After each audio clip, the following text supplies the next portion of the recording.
sports incidents may or may not affect our daily lives. Listen, y'all, I apologize. I had put forth a video for this particular Bel Air season 3, episode 7, entitled Black Lotus. Somehow, some way that video has been, the sound didn't come out. So I'm hoping that the sound is out here. So I wanted to go ahead, give me 1 second. Let me get my phone. Hold on, y'all.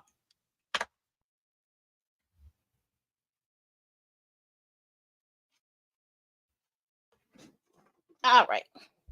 Got my phone. So I wanted to go over real quick what I did, what I went over last night, because there's just some topics and things that I do wanted to go over. Again, you see it scrolling down on the screen. If you want to support me, please like, comment, and subscribe if you want to support me monetarily. Also, please hit that Cash App button, and then also memberships are available. So let me do this. So the title of the episode was Black Lotus. So I had to go through here and to read what it meant, what it does. So it says here that Black Lotus flowers have many meanings. One, spiritual growth. The Black Lotus can represent the inner growth of the mind and the soul. Power. The Black Lotus potent color can convey a feeling of power, transformation, and resilience, and perseverance. And I think that those definitions are fitting for this episode. So I'm going to go over each individual in their episodes, in their arcs, because like I said, this is a recap of what I have done before, and I want to get it out there because I did promise you all that it was supposed to be up last. It was supposed to be up this morning, and I did put it up, but the sound didn't follow. So let's go ahead and follow Jeffrey and Penelope. Now, Jeffrey and Penelope have gone out. They are out, they're reminiscing, and there seems to be some kind of love match. We do see Jeffrey getting into a little tussle with the young man that's at the place that they're at. He handles that. That's not such a big deal. But I will say this. I do have some issues in regards to Penelope. I don't know why I think that she is currently with the organization and it is her job to get Jeffrey back. And she's probably using her son. She's probably using the love that she had for him at one time. I think that there's just some issues and things like that going on with them.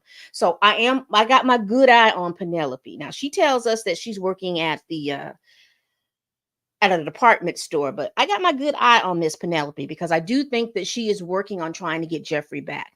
And I think if she can't get Jeffrey back, I think she's probably been ordered by the organization to cause some harm to him, and she doesn't want to do that. Let's get to Phil and Viv. Now, let me tell you something. So they are deciding to rekindle their romance. And so they're going to Punta Mita in Mexico. And they're going to just kind of, they've invited Lamarcus's mother and father to go just to get away because, again, Lamarcus is going through his illness. And they are just Will and Phil. Phil and Viv have just been overcome. Their relationship has been overcome with all the dynamics of Carlton, things going on with Will, the dynamics with Lamarcus and Hillary, and also what's going on with Ashley. So they just want an opportunity to rekindle their relationship and make sure that their foundation is strong. And they are refilling each other's cup because they have pretty much been depleted with all the stuff going on with their children. So they get out to Punta Mita, and baby, too many fans out there for me. Too many fans. However, if you listen to Kendrick Lamar's song, Not Like Us, you know what I mean by FAN. So, but I will say this. I think that as couples, that's why if you are a Christian couple, it says what God put together, let no man put asunder. If you all are into monogamy and all this other stuff and things like that, the one thing that I gleaned from this is that different married couples do different things to keep their marriage alive. That could be financially, that could be spiritually, that could be socially, psychosocially, that could be sexually, whatever it is. I've just learned that there are married couples that do different things to keep their marriage alive. There is not a one size fits all when it comes to marriage. And so Phil and Vivian were then inundated with the ways that these particular couples keep their marriage alive, keep their marriage afloat. And again, most of it had to base on what they're doing sexually. And they almost got sucked in on the other people's things. But what I think that they resolved with them is that they're going to have to pace it and take their own time. They're not going to allow these couples to um, tell them that what they do to keep their marriage alive is what Will and Phil and Viv need to do to keep their marriage alive. Now they tried a little thing, voyeurism and all that other stuff out there on the balcony and things like that. But I did, if you just looked at it, that, oh my goodness, they just some freaky behind folks. But if you looked at it in that terms, that Phil and Vivian need to get back to what makes them them. And if they want to add a little extra spice here and there, they can do that. And there is no condemnation for that. Trying to figure out if other people are going to be saying something about it. Don't worry about it. Go to Punta Mita and do what you need to do and go on back to the house. So, but I did enjoy that. I also enjoyed, I said, wasn't it interesting that uh all of his frat brothers were in Punta Mita to be out there so they can do a little step and stuff like that. I thought that was funny. I thought that was cute. But we're going to keep moving on. So let's get into Ashley. Again, I am telling y'all, I am enjoying Ashley. I'm not enjoying her little attitude, but I am enjoying Ashley. Ashley is her parents are like, wait a minute, hold up. You can't have this little boy in your room. You need to be figuring stuff out. Because Ashley is starting to blossom and she's starting to bloom. And again, I am very interested on how they're moving this Gen Alpha uh, young lady through here, because this is a generation that, they don't have a whole lot. There was no civil rights struggle going on. And I do know that they do have struggles, and I'm not saying that, but they are that generation that their parents are able to work and make a good money and provide a decent living on the most part. They're also living in a generation where gender roles and things like that are different. They're also trying to navigate the fact that they are the generation where they truly live in a true digital world. How are they navigating that? So this is stuff that I am enjoying seeing. Now, again, I am of a generation, and her mouth, Ashley's mouth, is aggravating me. However, I am glad to see more of Ashley and the stuff that she's going on. She's over here with Eli. She's talking, because she's still, again, you can tell the heartbeat of the family by watching the youngest child, because the youngest child has the ability to observe all the stuff that's going on. And so you can kind of see that she has some issues going on with her parents' marriage being a little shaky and stuff like that. But again, I am happy to see more Ashley. So let's get into, who was it? So let's get into the spicy people. So baby, we got Will and Carlton. They're going back and forth because of this business that they're in, and pretty much this is their dynamic. And one of the things I do like about the fact that they'll get mad, they will burl up at each other, they will do all of this, but they will always come back around. They'll always come back around. Let's get into Will real quickly. One of the things that disappointed me with Will in this episode is the fact that he is not minding the business that pays him. He will not mind the business that pays him. The business that pays him, Black says, he is not putting all of his effort into it. He is out here. What is the man's name?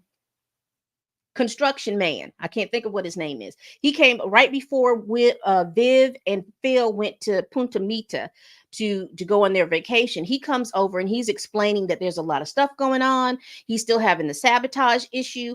All of these little different things. He's having these issues and he needs for Phil to handle it. Well, Will knows about the excuse me. There's all these little issues and things like that are going on. And so Will hears Jazz's name or something like that coming up, and then he inserts himself into the conversation. Oh, I know Jazz. What's going on? Like, boy, if you don't get your tail somewhere, no one is talking to you.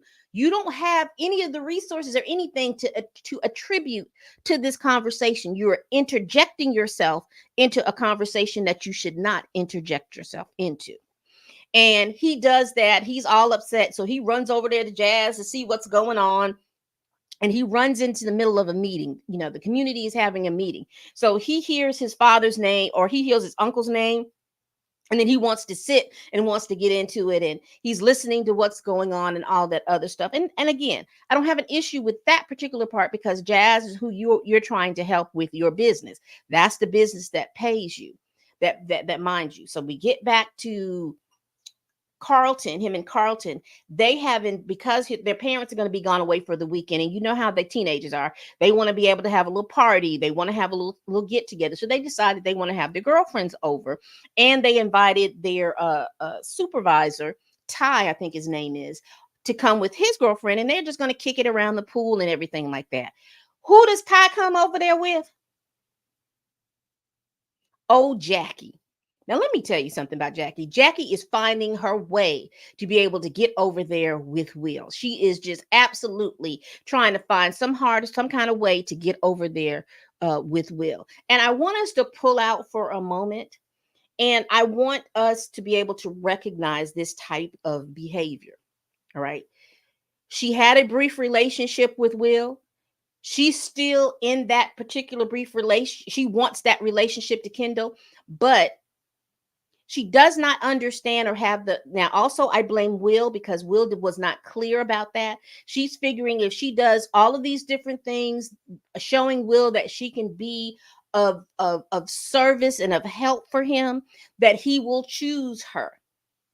And that is that's that behavior that's going on. She thinks, well, Lisa's over here and she's not even doing 2 to 3 fourths of the physical work that I'm doing. I don't see why you're with her. And so she's moving in those circles. And so her goal, if you look at what she's doing, she is trying to prop herself to look a certain way and Lisa to look a certain way. But see, she doesn't understand what's going on with Lisa. She doesn't understand the story. She doesn't even understand Lisa's personality. She's just going back and forth with that. I'm not saying that Jackie is a bad, mean, or anything like that. But what I am saying is, when you keep your focus like this, ladies, you're going to always run into some trouble. You're going to always, and then you're going to find yourself acting and being a chaos bringer, doing a whole lot of stuff.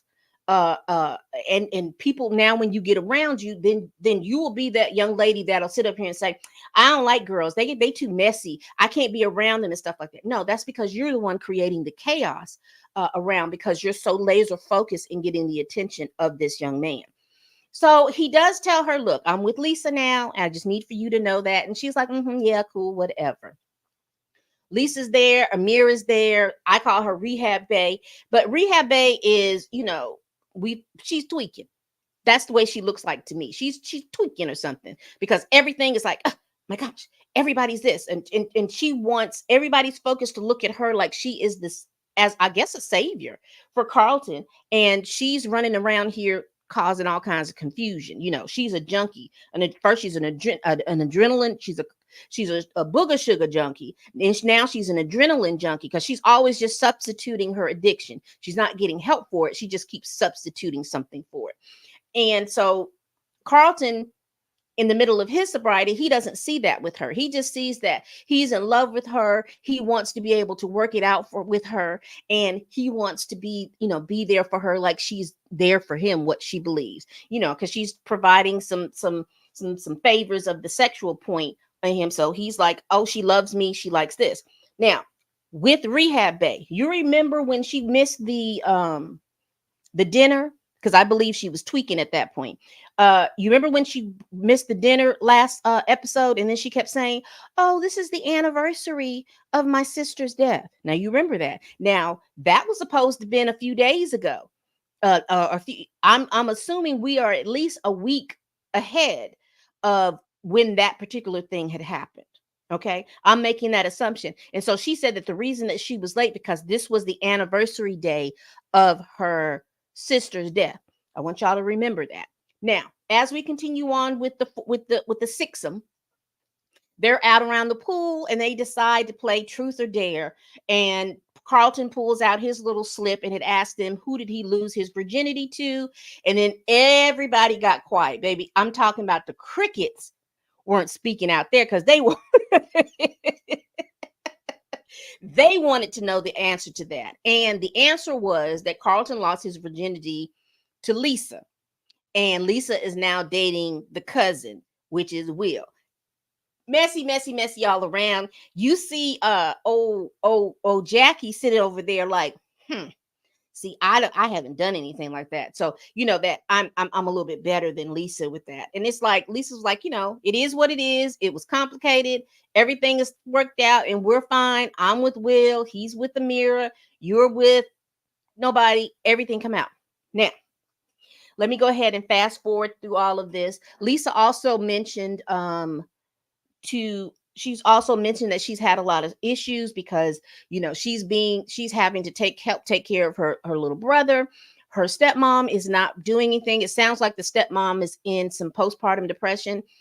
That's what it sounds like to me, because Lisa feels like there's just so much on her. She's trying to swim, she's trying to do all of these things, but she ends up having to be the one to take care of her little brother because she's worried about him.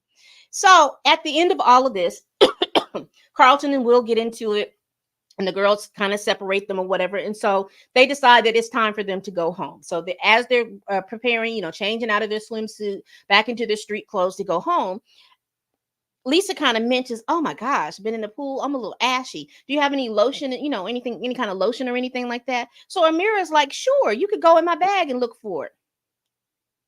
Sure. Lisa went into that bag and found the drugs, honey. And so Lisa went off. What are you talking about? And so you saw Amira scrambling. And how does Amira try to deflect that? Because she's used to wanting to make you feel sorry for her. It's because that deflects you and makes you stop. Oh, I didn't take any of it. And, I've just been so out of it because today is the anniversary of my sister's death. Now, how many times did your sister die, Amira? See, that rehab bed can't be trusted because you remember she missed Carlton's dinner, was late going to that dinner because her sister, that was the day or the anniversary of her sister's death. And you mean to tell me now, a week and a half later, is the anniversary of your sister's death? Baby, she took some of them drugs. She's still tweaking. Lisa, had her flush it down the toilet or anything like that. And she was like, and that's how she was able to get Lisa not to tell. Don't tell Carlton, this is going to hurt him, da, da, da, da, da, da, da. But Lisa's like, your sobriety is important and his sobriety is important. And if you're taking drugs, Carlton can't be around you taking drugs. And she's like, I know, but I just want to be there. I don't want to derail his sobriety. Meanwhile, in between time, Carlton and Will are fighting, and it's basically they're upset about Will again inserting himself in the business that does not pay him. He's trying to figure out how he can help Jazz and how he can do all these things for Jazz and everything like that. And Carlton is basically telling him, look, allow my father to handle this. He usually makes the right decision. Let him handle it. He can't do that. So he ends up being one of the people that runs out or makes the agreement to go and to sabotage the construction site. They get over there to sabotage the construction site, and one person who was at the meeting who was causing a lot of, we need to be doing something, there are people sometimes when you're under causes, there are people that join causes just because they want to be destructive. They don't really care about the end situation. In the moment, in the time, they want to be able to be destructive. And baby, you talk about destructive. The guy ended up setting one of the buildings on fire. And here we have, and I don't know if you all saw them, but there were cameras around. And I don't know why Jazz didn't have a mask on, or did he take the mask off? And I can't remember because I think Will was out there too. And they were screaming and hollering each other's names out there. And so I see that there's going to be an issue and a problem with that. So Will gets back home. He takes the mask and he shoves it down into the the box that his father had given him. Now, I'm not sure if that mask is something that his father had or is that the mask he used, but either way, I don't know why Will just didn't get rid of the mask. But again, Will is a teenager. I don't expect for him to have all the sense, but I do expect for him to mind the business that pays him.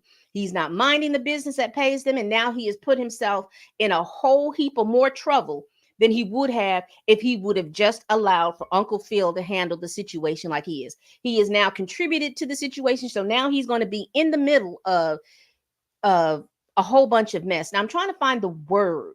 Y'all give me the word. What is it? He's impulsive. That's it. Will is quite impulsive. And so that impulsivity is getting him into more trouble and probably is going to get him uh, in trouble with the law. What do y'all think about this episode? Child, it's leading into something else. And so I will be reviewing episode 8. I'm going to go ahead and record that one. And like I said, I jumped on live today simply because the upload that I did for this episode, there was no sound. So again, write that down in the comments. Tell me how you feel about what's going on in episode 7. Do you think it's going to lead into some issues going into episode 8? Y'all let me know because it's getting good. It's getting real good. And I told y'all from the start that rehab babe, I wasn't even feeling her. I already knew she was a problem. I am curious to know because she keeps using her sister's death as a way to deflect people from getting on to her about her addiction and the stuff that she's doing. And that NA advisor, Narcotics Anonymous advisor, you remember when he told Amira, I know you. I am curious to see what happened. Do you all think Amira had some issue, was behind her sister's death? I am very curious. I'm also curious to see if we're going to meet her parents because, again, I am very curious to see if she's going to meet her parents. Uh-oh, hold up, y'all. I got people in here. Do I got to watch this one for Bianca Bel Air? Who is Bianca Bel Air? Hey, Chill. Hey there, Dre. Yes, we do. Yes, we do. You gonna have to let me know. I gave you my times. You're gonna have to let me know when you can. We could definitely pontificate about the next episode, or we could just kind of link up just to talk about the whole season as a whole. So y'all let me know. Hey, Torian. So y'all listen. Please like, comment, and subscribe. Please share this video if you care. Oh, that's next episode. Watch the next episode. Next episode. Next episode. Next episode. All right, people. We do this every week. Please tell a friend, tell a kin, tell a coworker, tell that heifer that you can't stand that I'm over here making these videos. And as always, people, bye-bye.